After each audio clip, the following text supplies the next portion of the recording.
खुलुमबाय लोगोफोर welcome back to द चेनेल सिकन क्रिएटर्स इउटुब चेनेलाव नोंथांमोनखौ बरायबाय आसा खालामो नोंथांमोना गासिबो मोजाङै दङ आरो आंबो दासान्दि जोबोद मोजाङै दङ आरो आं दिनै जोबोद खुसियाव दङ स' बिनिखायनो आंनि खुसिखौ नोंथांमोननो फोरमायनो थाखाय आं दिनैहाय बे फुंबिलि समावनो नोंथांमोननो फोरमायनो थाखाय भिडिअ रेकर्ड खालामदों स' नोंथांमोना आंनि खुसिखौ मिथिनो थाखाय भिडिअखौ जोबजासिम नायलांदो बयनिसिमबो आंनि गासैबो साबस्क्राइबार फेमिलि नोंथांमोननो गोदान बोसोर 2020 मायथाइनि बयनिसिमबो आंनि गोसो गोरबोनिफ्राय गाहाम हामग्लायनाय जासिहरबाय आसा खालामो नोंथांमोना 2020 मायथाइयाव गावबा गावनि लाखानाय थांखि सिमांफोरखौ मोगथां महर होनो हाथों आं बेखौनो खावलायबाय स'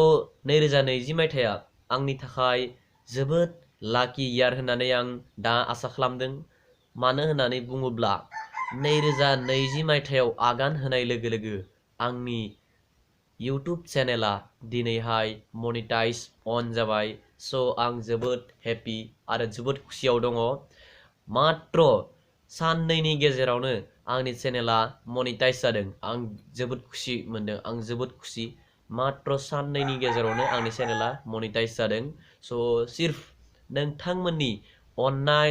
मोजां मोननायनि थाखायनो आङो आंनि चेनेलखौ मनिटाइज अन खालामनो हाबाय नोंथांमोना आंखौ बेबायदिनो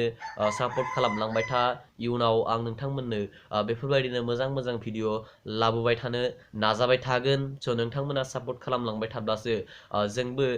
नोंथांमोननि गेजेराव भिडिअ लाबोबाय थानो थुलुंगा मोनगोन स' नोंथांमोना जोंजों अराय हेफाजाब खालामलांबाय था आरो जोंबो नोंथांमोनखौ बेफोरबायदिनो मोजां मोजां भिडिअ लानानै नोंथांमोननि गेजेराव नुजाथिफैबाय थागोन स' नोंथांमोना जोंखौ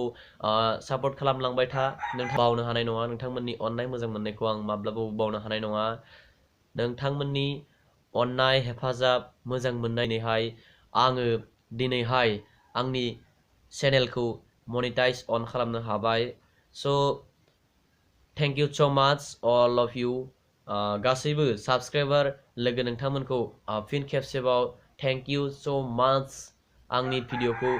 नायनायनि थाखाय आंनि चेनेलखौ साबस्क्राइब खालामनायनि थाखाय आंनि चेनेलखौ